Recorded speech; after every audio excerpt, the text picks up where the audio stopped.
stay a while. Come on and stay a while. We can have fun. Hey everyone, welcome to In Her Words. I'm your host, Tommi Vincent, and we are here today with LaTonya Story. LaTonya, welcome to the In Her Words table. Thank you so much. Thank you so much for having me. Absolutely. So you are the CEO and founder of LPS Consulting PR. So talk to us about that and exactly what it is that you do. Yes, so I have been in business now 23 years, and I originally started back in 2000 in my hometown of Norfolk, Virginia. So I own a public relations, marketing, branding, events boutique firm. So I represent, athletes, broadcast television personalities. I do events. I have a contract with the NFL. I do external communications for some of their NFL initiatives. Primarily the HBCU initiatives. Okay. So now we know what you do. Tell me, who is LaTonya Story? LaTonya is a mom first, a child of God. I like to say that as well. And someone who always believed that there's a plan, purpose, and destiny for my life. Even when I was younger and didn't know how to articulate that, I always knew that God had something special for me. I was born in West Virginia, raised in Norfolk, Virginia, a military family. But at a young age, in the 80s, my mother got hooked on drugs. And even then, I didn't let that hold me back. I would go to school, many times no one knew. I grew up, what goes in this house stays in this house, in spite of. And so I remember one time I went to school and told my guidance counselor I thought my mom was on drugs. She called home and told her, and I got beat. And that's when I first heard what goes in this house stays in this house. And I went to school every day and no one knew. My mother sold our furniture for drugs. We didn't have any furniture. But I still went. I was on honor roll. I was captain of the cheerleading squad. I knew then at a young age how to put a mask on. And but I still knew that God had something special for my life, even if I didn't know how to articulate what that was. Mm-hmm. So now you had to have your defense mechanisms in place in order to continue to thrive. So while we know there was the mask of protection because you had been given instructions, as many of us are, what goes on in this house stays in this house. I grew up in the same type of home with very similar experiences. And at the same time, you were developing some serious life skills that actually have put you in a position of where you are today. What are some of the takeaways as a child that if I did not have those experiences, I would not be who I am today? Faith, a belief in myself, being resilient, being confident, and I think also to being a dreamer. Because when you go through those situations, you can look at it one or two ways. You can become hardened, you can become mean, you can become isolated. But I became a dreamer. I just believed. I learned how to not accept reality, right? Yeah. Whether that was good or bad. Yeah. And that's the mask part. But it also is the dream part. I would sit in my room and I just knew one day I would do something in entertainment and sports. Didn't know how to do it, what it looked like. Growing up being a Cowboys fan, who knew? But I always dreamed. And it's funny because my son, laughs at me now. It's like, even, my ex-husband said that. Like, she's a dreamer, and he didn't get it then. I just always believed, regardless of the situation. So you founded an event now. It has received national media attention. The Empower Women, that empowers women and allows for them to thrive. So tell us about the brunch. This was 2019. So tell us about it. And then I want to know why women, specifically. Why women? So I used to do these events in Atlanta called Women Pigskin Sundays for women who love sports. Okay. So we would do weekly football watching events when the Falcons home games, when the Falcons away games, I should say. So we do that. I would have a DJ. We have giveaways. We just have a really good time. And then I don't even really know what came over me to even want to do it, but it was just an extension because I love doing events. And so I said, I want to do a brunch, during Super Bowl week, and I want to honor women in sports who I admired. Keep in mind, a couple of the women who I honored, I did not personally know. But again, I believe a closed mouth don't get fed. Yeah. So it was Amy Trask, Lisa Salters, I knew Natera Holloway. Yes. We did Melanie Few, who I knew. And we did Sharice Williams G. At the time, she was with Pepsi. Someone had recommended her. Mm-hmm. And the first person I went to was Troy Vincent of the NFL. And I told him I had this idea. He didn't know what the idea was, but he believed in me. And I talked about that, in my speech on Tuesday about having belief in community. You know what I mean? Yes. And so, we just started out, and those women accepted. I just went through someone who knew them, 6 degrees of separation, Yes. but we're really 1 degree of separation. Yes. I just went to different people who may have known them, and they accepted. And they showed up. Mm-hmm. And we did a wonderful event. And then from there, I was like, oh, this could be something. And so and why women? Why not women, right?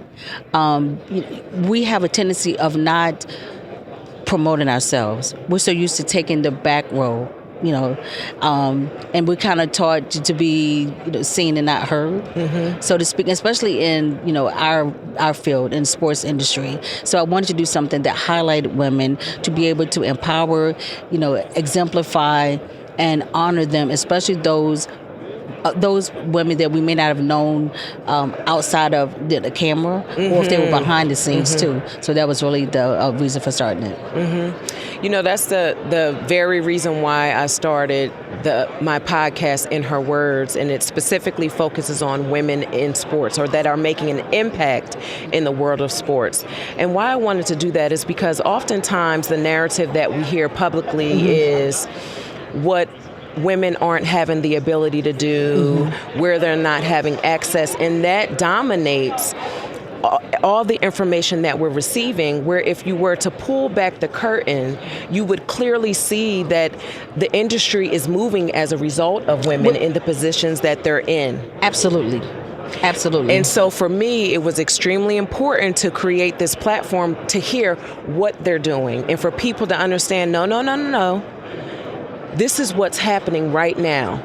Is there a need for progress? Absolutely. But right now, today, women in sports are leaving their thumbprint and are architecting a lot of areas, mm-hmm. that we are visibly having an opportunity to see. Oh, no, absolutely. And and every day, I see women, whether there's women in coaching now, athletic trainers, the president of the Las Vegas Raiders, Sandra Douglas Morgan, who was one of our panelists on Tuesday. Mm-hmm. There's so many remarkable women who need to be celebrated, highlighted, and also supported. Yeah. And so, when you open up the door for one, you open up the door for many.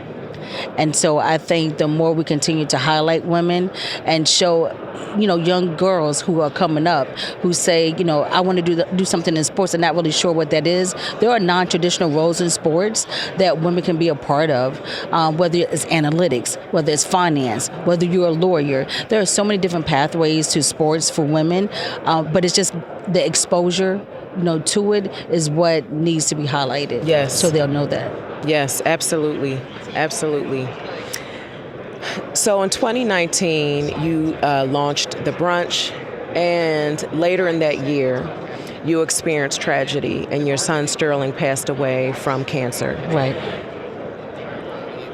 How were you able to move through adversity and also continue to thrive in your purpose work? So I would say December 23rd, 2019, it was 2 days before Christmas. Me and my youngest son and his girlfriend were shopping at Bed Bath & Beyond. I'm shopping. I remember having a toaster in my hand. And so I'll step back. My son hadn't been feeling well. He had been going to the doctor, and the only report he received was he had sciatica. And I kept asking him, he was 30, and I said, "Are you sure, Sterling?" And he said, "Yeah." And his dad was like, "No, they say he had sciatica." And I said, okay. And, then his dad said, I had to get a cane for him. He's limping. I was like, really? And then, and he was always in good spirits, and he said, they want to do an MRI, but the machine was broken. Okay. And they told him we scheduled an appointment. He died before that. So I get a call on December 23rd from my daughter screaming. I couldn't understand a word she was saying. I handed the phone to my younger son. I said, oh, your sister acting a fool. Talk to her. I continue to shopping. He came over to me, he said, put the toaster down. He said, let's go outside. We got in the car. And he said, Sterling died. And I'm like, Sterling died. So we got back, to our place. And then he's like, no, Sterling died. And I remember, and I think today is why my voice is stripped. I screamed so loud and I just fell to the floor because I had never considered any of my children dying. And it was just showing I was just going through life so blissful. It just never dawned on me. And so, so the next day, New Year's Eve, I took a flight to Virginia because that's where he lived, to plan his homegoing service. So we planned the service, but we did, everything's a blur, and so we got through that, but we still didn't know how he died. It wasn't until 3 months later, the autopsy, they said he had malignant lymphoma. And the coroner had called his dad to say, when they opened him up, there was a tumor on his spine. And that's why he couldn't walk. The cancer had spread. And so when that happened, the first person I called was my pastor, William Murphy, in Atlanta. Mm-hmm. And he told me, don't get stuck in grief. He said many people, especially when you lose a loved one, a child, a spouse, you get stuck in grief and you spiral. You'll be stuck in the fetal position. That's what kept me. Every day I had to realize I couldn't get stuck in grief. Because if I really think about it, I would cry every day. And then you blame yourself. And his dad would blame. Well, how come we didn't see it? How come we didn't, help him to know when you go to the doctor that you can advocate for yourself or ask for a second opinion. And I think from that I've learned so much. And then that's kind of given me the strength so I can help other people and other families to know that they don't have to go through that and that they can't ask for a second opinion. And when young people go to the doctor, to know to speak up for yourself. And first of all, go to the doctor. Yeah. As you were telling the story, because nobody's mind's posture was in that place, you would not think that a backache yes. or pain was anything serious. You would just plow through it, as we all do. You just keep plowing through it. And so in that, we just being extremely mindful and getting to know our bodies in a way yes. that when something is off, we don't delay, that we are proactive in identifying, okay, what is this? And, God willing, it is nothing, but just being so aware of your body is extremely important. But there's no way that a backache would send somebody an alarm to, I need to get to the doctor. Yes. You take on Advil, and a Aleve, and you just keep on moving. And the thing is, he kept on moving. Yes. He kept moving till the moment he passed away. That's what's so mind-boggling, that they sent him home with the ibuprofen, and he had stage 4 cancer. And I look at the paper that they gave me from the doctors. I found it in his room. And I said, well, maybe he had it and didn't want to tell us. But I looked at the paperwork, and it said sciatica. And it showed up there that they sent him home. It said ibuprofen. And you're going to give someone who has cancer ibuprofen. And I think that is the most heartbreaking thing. And I say, even if we had known he had cancer, we could have prepared him and prepared ourselves. And I think that's the biggest thing. And I try not to live with regret because, again, you just spiral out of control, you know. But if there's one thing, I'm not going to say the word regret. That is the only thing that we didn't get a chance to prepare him or prepare ourselves. Well, you said you're a woman of faith. Yes. So we know God prepared him in his way. Yes. We know that 100%. Yes. You know, the great thing out of this is, you know, when we had the wake and the homegoing service, all his friends, because he was 30, so all his friends came up to me and was telling me how Sterling used to witness to them. Oh. And the funny thing was like, Sterling, cornrow Sterling, baggy jeans Sterling. And his friends was like, yes, he would talk to us about the Lord all the time. Wow. And one of his friends said, you know, he was homeless. The friend was homeless, and Sterling would sleep in the car with him, so he wouldn't sleep in the car by himself. I said, Sterling did that? He said, yes. And this other friend said, you know, he would come up to the house when I wasn't home. My grandmother was there. And Sterling would sit with my grandmother.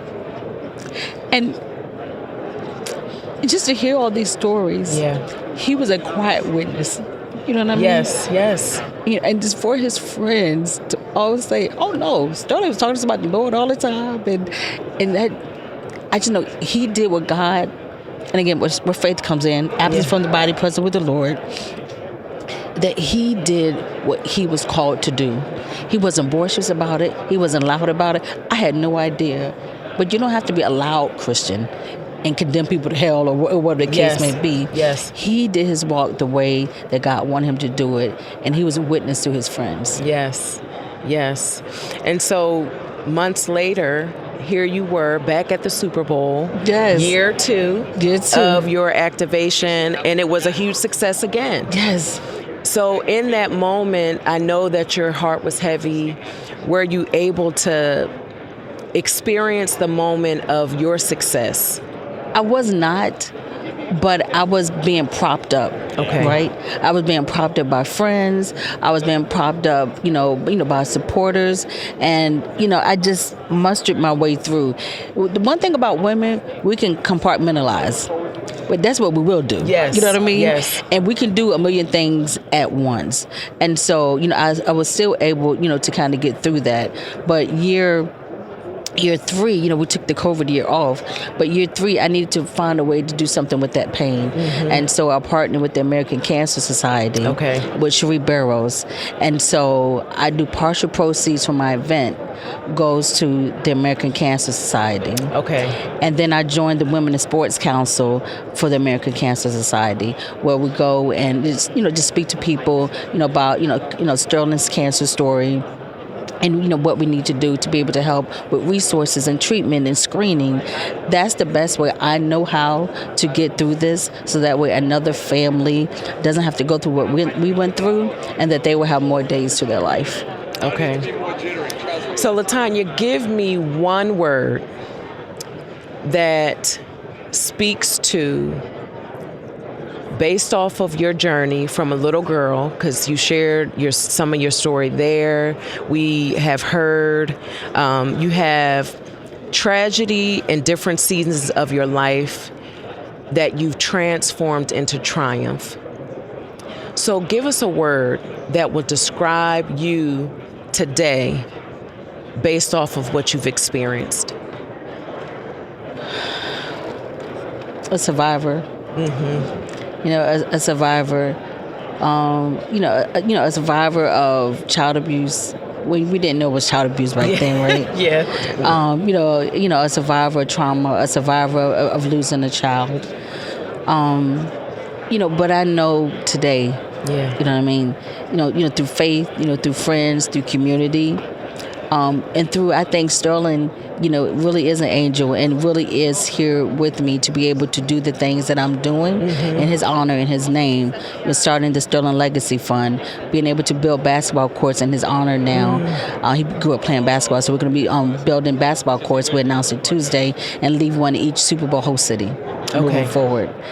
But I just think that, we can survive anything if we believe in God and know that there is joy in the morning. I had to learn that. Because everything when you get through grief, I'm like, I'm never going to feel the same. Yes.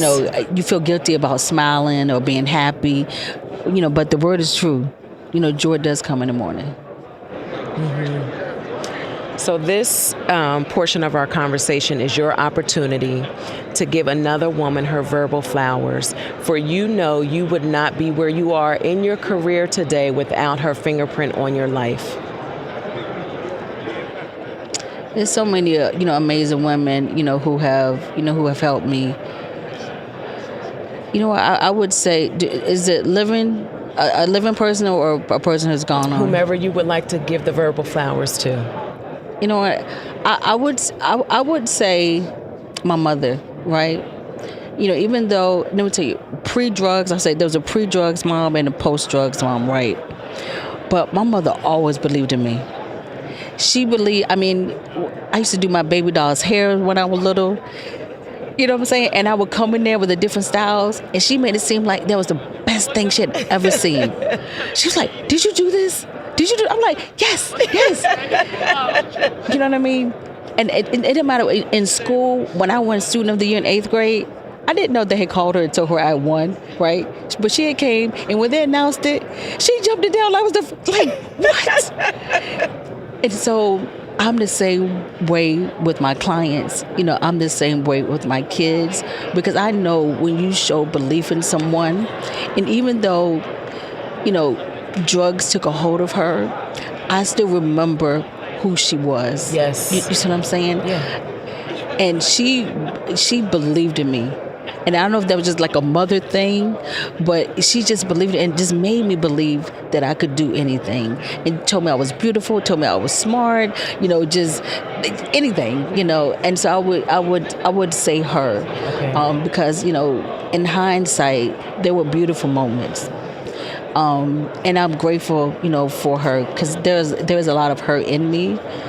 And so that's the person I would give her flowers to. I wish she was here today to see her flowers. Yes. And to see, what she has built in me, to be the person that I am. Yeah, and you know what I love about the one thing for myself personally, when you've experienced, any level of trauma, especially as a child, at the hands of people that are responsible for caring for you, and then you go through life and you go through the healing journey of that. For me, what I've found is the best parts of them live through me. And that's how I honor them and how I love them, by being everything that I know they were, even though, potential may have been stumped. Yes. As a result of, life. Life has a way of just taking some folks down a different road, but that doesn't negate who they were created to be, and their gifts and their treasures that are within inside of them. Yes. Oh my, I'm gonna receive that. Yes. I'm trying to grab, I received that. Yes. I do, because my mother, she was a singer. And I remember her playing Shirley Caesar and Anita Baker and just so many things. Like, she could have been maybe one of the top gospel artists. You know what I mean? Yeah. Had it not been stumped, as you say. Yeah, I thank you for that. Yes. Thank you. That really puts things into perspective. And I tend to say sometimes that she did what she could do with the information that she had at the time. Yes. And so I don't want to hold that against her. Yes. Absolutely. So, LaTonya, is there anything you would like to share with us that you didn't have an opportunity to talk about? I think we touched on everything, but I'm gearing up for the 5th annual Sports Power Brunch for Vegas next year, so I'm really excited about that. I still do PR, so I represent Monica McNutt from ESPN and Brian Custer from ESPN and Showtime Boxing, and the NFL, with the initiatives that we're doing for HBCU, shining a spotlight for the many things that these young students are being able to be exposed to, even this week with the Madden tournament, that they've been able to have 16 students to come to Phoenix to compete, and then each of the students received a Super Bowl ticket to go to the game. Awesome. Yeah, so there's a lot of initiatives that we're doing, and I'm super excited about what's going to come ahead for the new NFL season. So how can people find you? You can find me at LaTonya Story, LaTonya Story on all platforms, and LinkedIn, Twitter, Facebook. I'm still on Facebook. Instagram, and our website is LPS Consulting PR.com and sportspowerbrunch.com. Well, LaTonya, I thank you so much for coming to stay a while and joining me at the table and giving us a conversation in your words. Thank you so much for having me.